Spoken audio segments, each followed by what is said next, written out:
And hi, this is Paul. This is a quick and not very formal video on how to use two power tools that will really possibly help you enormously. One of them I fell in love with. I'm going to show you uh, one that I fell in love with in 2024 when I was writing full time. It's called NotebookLM. Uh, it's extraordinarily, excuse me, free, which I think is truly amazing. Not much is good value in a world that's becoming increasingly more expensive. Free is rare. Free for something that is the best product out there is, I think, extraordinary.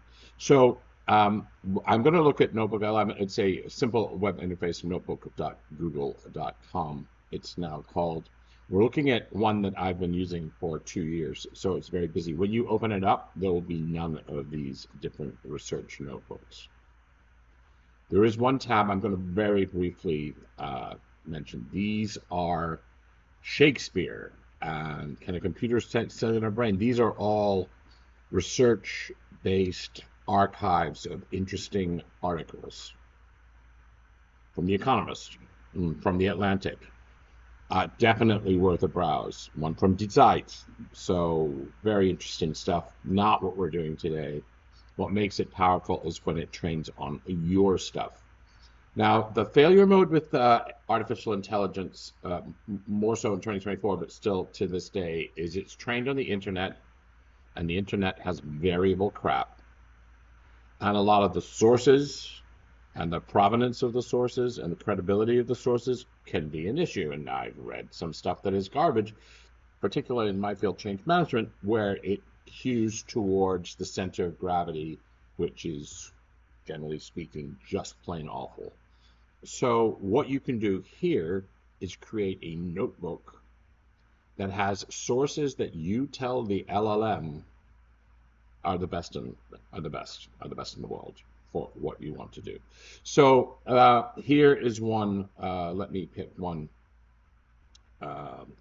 that's got 119 sources in it. So this is for AI adoption inside enterprises, and you can see on the left, these are the sources that I have accepted as being valuable and valid. That solves the problem of AI replying with answers from internet slop. We're going to back out of that one and show you what happens when we create a new one. So we're going to create a new notebook and we get blank. And one of the things that we're going to do instantly with it is we're going to go to add sources, and we're going to say, for example, we're going to say second brain. So find 7 to 10 sources on a second brain, what it is, why useful,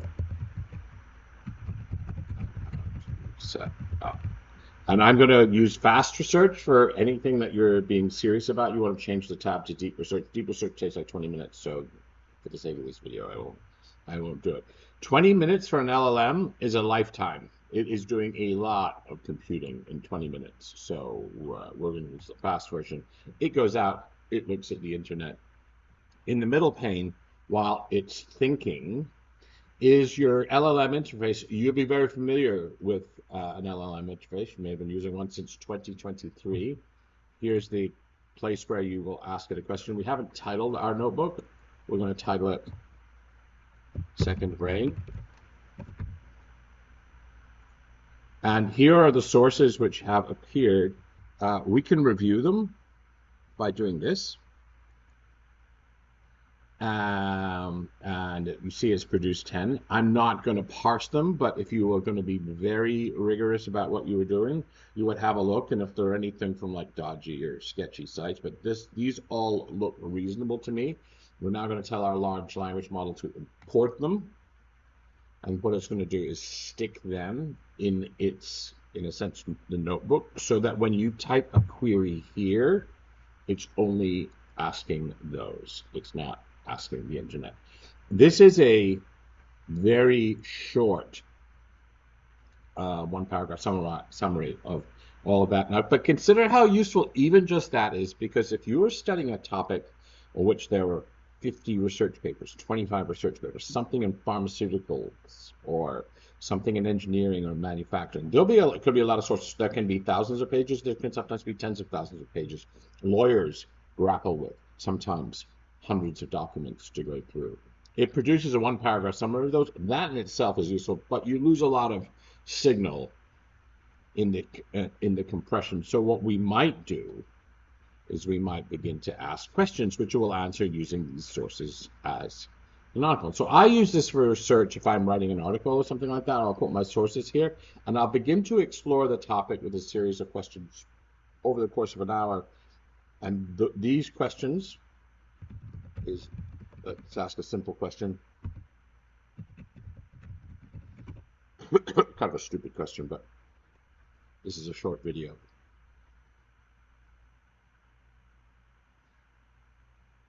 And it will give you a pretty good answer, which it pops out, as you can see, in almost no time at all. One of the things that's really excellent about this is if you'll see these little numbers here, these are the sources from where it gets this information. So it's not just spewing out text at you. It's telling you, this is where I found it. And so you can double check the provenance of the source. I can click on number 12 there, and it will produce that source for me. However, I haven't yet showed you the magic. So the magic happens over here in the right pane, and I'm going to make it very much bigger. And so one of the things that we're going to do, I may have to speed this up, is you can create a podcast from these sources that's about 20 minutes long with two people debating the content. If you have hundreds of pages, 500 pages, to have a 20-minute podcast that you can listen to while you're on your morning walk can be very useful. It'll create a slide deck. It'll create a video overview. There's a new feature, create a short video overview. It will create a mind map. I'm going to click on a few of these now and get it working while we're talking. It will produce a data table if you're very data rich. It will produce a quiz or flashcards.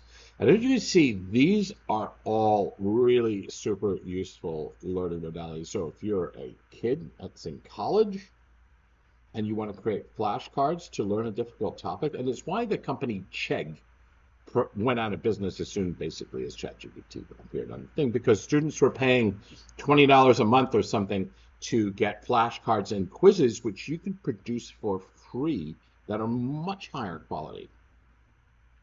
So we're going to produce a couple of things. I think we'll also produce, just for the sake of argument, we'll produce a video, and we may have to come back to it a little bit later. It takes a while for these to cook because it's actually doing quite a lot of work. Oh, it produced the mind map right away. Okay, let's see the mind map.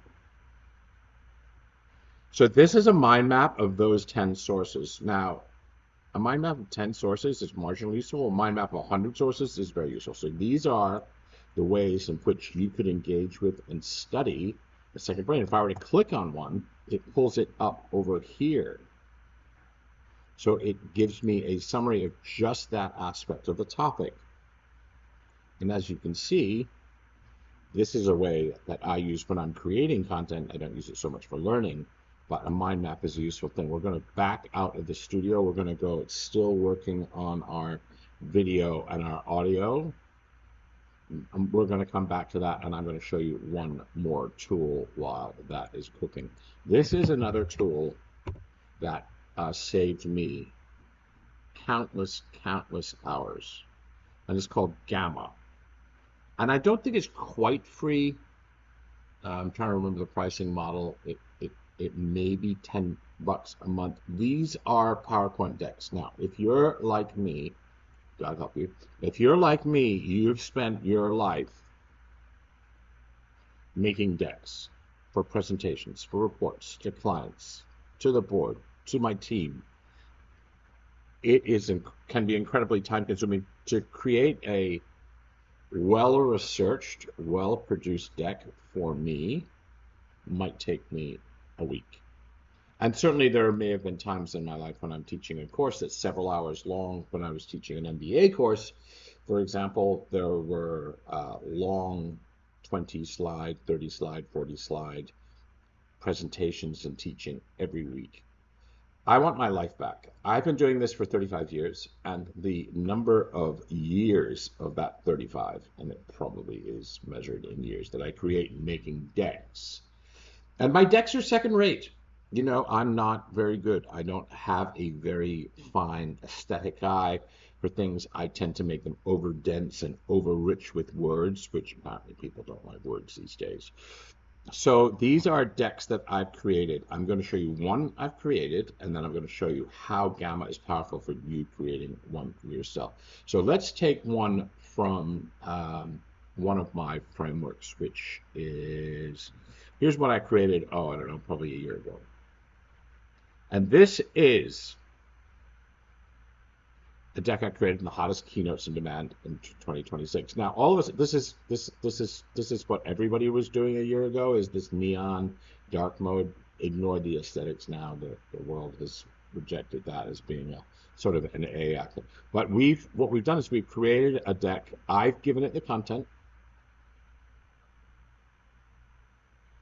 and it created this deck in about 6 minutes. Now, I'm looking at this deck, and I'm thinking to myself, holy moly, that is much better than I could ever do myself, if you look at it. I just don't have the skills or talent to do it. Now, where did I get the knowledge? Well, it's very easy for me to produce it. For example, this is something that I've been working on for a long while. It's called the COMD model.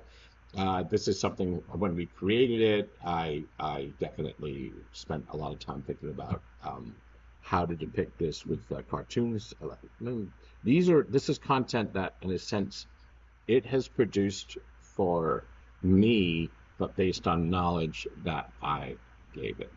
So that's an interesting way. This probably took me, once I fed it the content, which took about half a day, it did the deck in 5 minutes for me, and there's much more than I could have done. But let's back up and go back to the menu again and show you how to create one for yourself. So what we're going to do is we're going to create a new deck. We're going to create generated deck. We're going to say create a deck on making a second main with AI and Obsidian. And we want to create a presentation. I'm going to make this very short. I'm going to make it 5 slides. I'm going to use, we're going to use the studio mode, and we are going to create a sort of medium amount of text in it. Just vibes would be just pictures over here, and then plenty of text would be, unfortunately, the way I default to is doing too much of that. So we're going to click Generate Outline.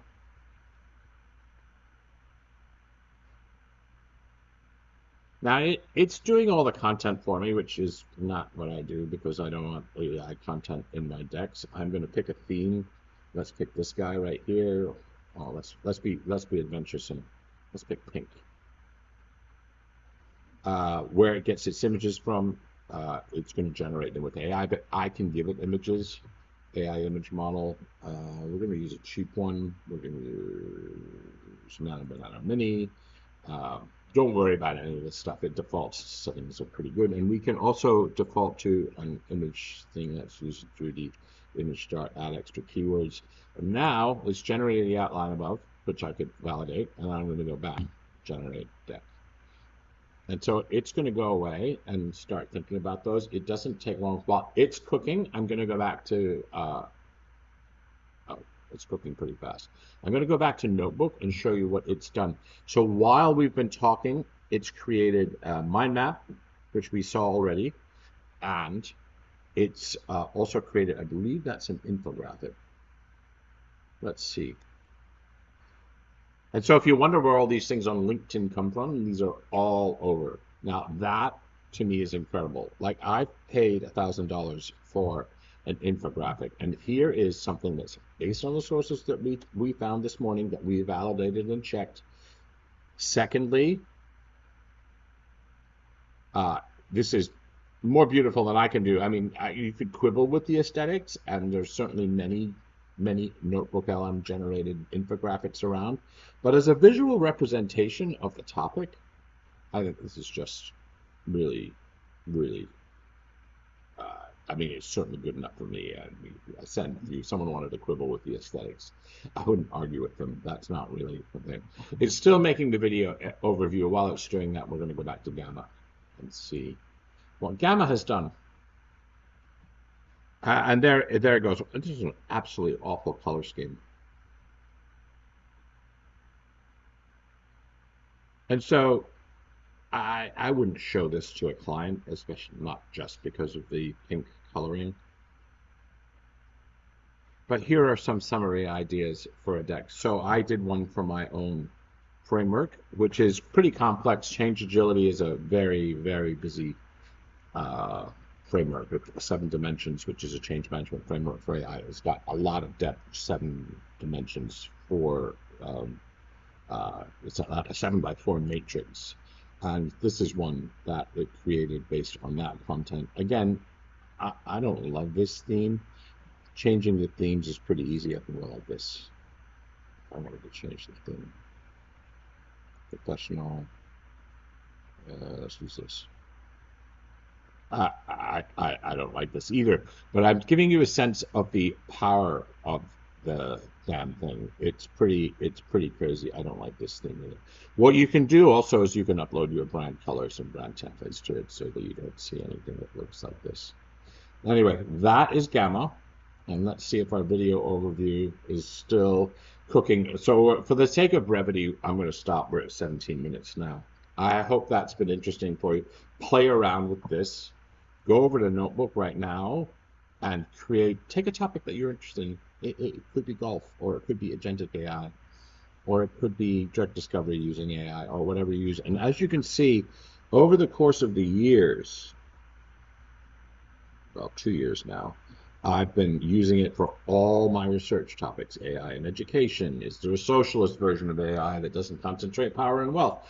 McKinsey's approach to AI-driven learning, which is actually not all that impressive.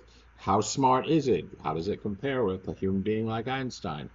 What's happening in the private credit market? Should we be worried about that? AI in the fashion industry.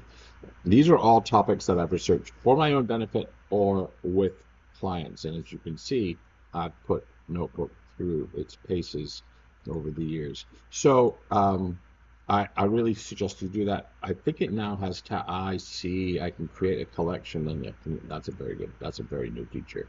All right, that's probably enough for today. This is Paul Gibbons signing off.